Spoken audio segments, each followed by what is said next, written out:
Response नहीं मिल पा रहा है कि बीमारी ठीक हो जाए।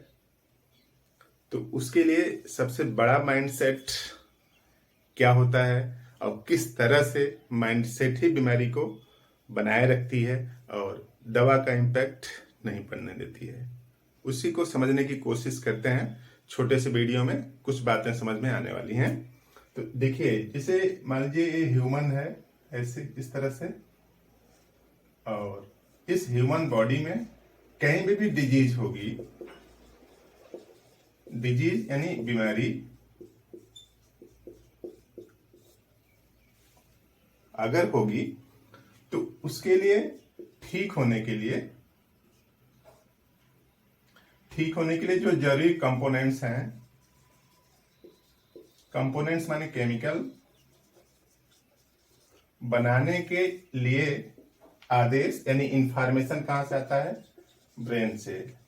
ये जो ब्रेन है इस कंपोनेंट्स को बनाने के लिए बॉडी में इंफॉर्मेशन देता है कि इस केमिकल की जरूरत है इस पोर्शन पे। तो बायोकेमिकल प्रोसेस बॉडी में चलते हैं और बीमारी ठीक होती है। अगर बॉडी रिस्पांस नहीं कर पा रही है तो बाहर से मेडिसिनल सपोर्ट की जरूरत है, मैकेनिकल एड की जरूरत है। तो जो भी हम लोग सपोर्ट बाहर से देते हैं वो हेल्प करती है शरीर की, ताकि वो बीमारी दूर हो सके। और अगर हेल्प की जरूरत नहीं है तो शरीर अपने से भी ठीक कर लेगी। जैसे छोटे बच्चों में कई बीमारियां ऐसी होती हैं जो कि अपने से सही हो जाती हैं, बच्चे खेलते रहते हैं इधर उधर, कोई दिक्कत नहीं आती है। लेकिन वही बीमारी अगर बड़ों में होती है तो मेडिसिनल सपोर्ट की जरूरत पड़ती है। तो मेडिसिनल सपोर्ट है तो यहाँ पे जो कंपोनेंट्स हैं, केमिकल है, वो इंफॉर्मेशन किसके आएगा? ब्रेन का आएगा। और सबसे बड़ा डिस्टरबेंस यहाँ पे क्या है? Suspicious temperament. सस्पिशियस यानी शंकालु।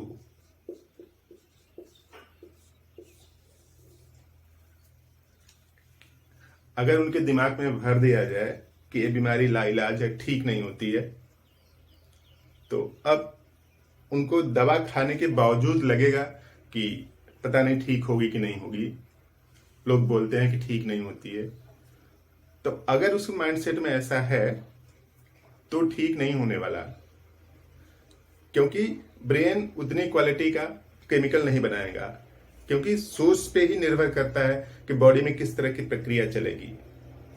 और कुछ लोगों का सस्पिशन इतना ज्यादा रहता है कि जिस डॉक्टर से मैं ट्रीटमेंट ले रहा हूं, पता नहीं उसने इस बीमारी को ठीक किया है कि नहीं किया है। कई लोगों के सबसे बड़ा जो क्वेश्चन यही होता है कि वो उसी डॉक्टर से इलाज कराना चाहते हैं जो कि उनको लिख के दे दे कि हाँ मैंने इस बीमारी को इस तरह से ठीक किया है। अगर ऐसा है तो लोगों का माइंडसेट इस तरह से भी होता है। देखिए, अगर उनसे बता दिया जाए कि इस रोड पर परसों यानी 3 दिन पहले कोई एक्सीडेंट हुआ था, कार से, बाइक से, तो कोई भी एक्सीडेंट हुआ था, तो क्या इस रोड से जाना बंद कर देते हैं? ये रोड अब नहीं चलती, एक्सीडेंट हो गया था। या कोई ट्रेन है, उसका एक्सीडेंट हो गया था, तब ट्रेन में नहीं बैठेंगे। ट्रेन में बैठते हुए जितने दूर तक यात्रा करेंगे उनके दिमाग में चलता रहता है, चलता रहेगा कि कहीं एक्सीडेंट न हो जाए। ट्रेन में भी सुकून से नहीं बैठ पाते। कार में बैठे हैं, ड्राइवर लेके जा रहा है, तब भी लगता है कि कहीं एक्सीडेंट न हो जाए। तो अगर ये माइंडसेट है कि एक बार ऐसे हुआ था इसलिए फिर ऐसा हो जाएगा, या फिर उनके साथ ऐसा हुआ था, यानी उनकी जो बीमारी हुई थी वो ठीक नहीं हुई और उसी बीमारी से उनकी डेथ हो गई, तो अगर मुझे भी हो जाएगा तो मेरी भी डेथ हो जाएगी। ऐसे लोगों का माइंडसेट शरीर को खुद नुकसान पहुंचाता रहता है और इसी की श्रेणी जो है ऑटो इम्यून डिसऑर्डर होती है। ऑटो इम्यून यानी खुद की इम्यूनिटी खुद को नुकसान पहुंचा रही है। इसी को फंक्शनल भाषा में देखा जाए तो खुद का माइंडसेट खुद को नुकसान पहुंचा रहा है। अपने बारे में पॉजिटिव सोचना है कि मेरी बीमारी ठीक होने वाली है, उनकी नहीं ठीक हुई तो क्या हुआ, मेरी बीमारी ठीक होगी। अगर इस तरह का माइंडसेट है तो बीमारी को ठीक होने में थोड़ी सी आसानी होगी। और इस तरह का नेगेटिव माइंडसेट है कि उनकी बीमारी ठीक नहीं हुई थी तो मेरी भी ठीक नहीं होगी, ये सरासर गलत बात है। और बीमारी को ठीक होने में सबसे बड़ा हिंड्रेंस यही है।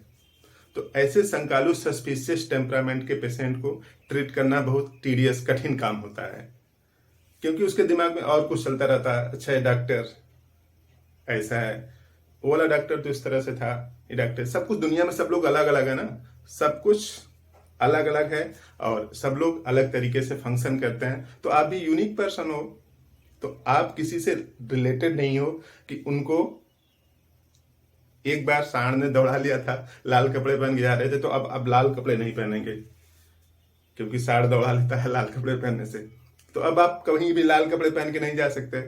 तो इस तरह का जो नेगेटिव माइंडसेट है खुद को नुकसान पहुंचाता है। इसी को मेडिकल भाषा में ऑटो इम्यून डिसऑर्डर बोलते हैं। तो ये फंक्शनल है बॉडी में और स्पिरिचुअल यानी माइंडसेट हो जाता है, संकालू नेचर का भी हो जाता है। हमेशा अपने बारे में नेगेटिव सोचता रहना, अच्छा उनकी सोते सोते डेथ हो गई, कहीं मैं सोऊं तो डेथ ना हो जाए। तो इस तरह का जो माइंड सेट है कि हमेशा सब कुछ नाप तौल के यूज करना और एकदम कैलकुलेटेड, तो उसी कैलकुलेशन उसी उधेड़-बुन में चलते रहते हैं। नींद नहीं आती है और नींद नहीं आती है, डाइजेशन खराब होता है, डाइजेशन खराब होता है, गैस बनती है, गैस से हेडेक होने लगता है। 36 तरह की बीमारियां शरीर में हैं, लेकिन कोई एक भी ठीक नहीं हो पा रही है। तो माइंडसेट को बैलेंस रखना है कि वो अलग हैं, हम अलग हैं, उनकी बीमारी ठीक नहीं हुई तो क्या हुआ, मेरी बीमारी ठीक होगी। अगर ऐसा ही सोच लें तो लड़के पढ़ते हैं, एग्जाम देते हैं, कुछ सेलेक्ट होते हैं, ढेर सारे सेलेक्ट नहीं होते हैं, तो क्या लोग पढ़ना बंद कर दिए? नहीं, लोग पढ़ रहे हैं। तो इसी तरीके का सोच रखना है। अपने बारे में आप अच्छा सोचिए, आप अलग हैं। दुनिया में जितने भी लोग हैं वो कोई भी इस संसार में एक प्राणी भी आप जैसा नहीं है, तो आप यूनिक हो। तो आपकी बीमारी भी आपके लिए यूनिक है, तो उसके ठीक होने के लिए दूसरे पैरामीटर हैं। और आप इसी उधेड़-बुन में पड़े रहेंगे कि उनकी नहीं ठीक हुई तो मेरी ठीक नहीं हुई, अच्छा किसी का ठीक हुआ कि नहीं, इस डॉक्टर ने पता नहीं ठीक किया है कि नहीं, इस डॉक्टर ने पढ़ा है कि नहीं पढ़ा है। तो ऐसे लोग की ही बीमारी जल्दी ठीक नहीं होती है। अगर आपका भी कोई कमेंट हो तो इस कमेंट बॉक्स में जरूर लिखिए, और अगर मुझे करेक्ट करने की कोशिश करें तो आप बताइए हमने क्या गलत बताया, या फिर आप और बेहतर जानते हैं तो भी लिखिए आप कमेंट बॉक्स में।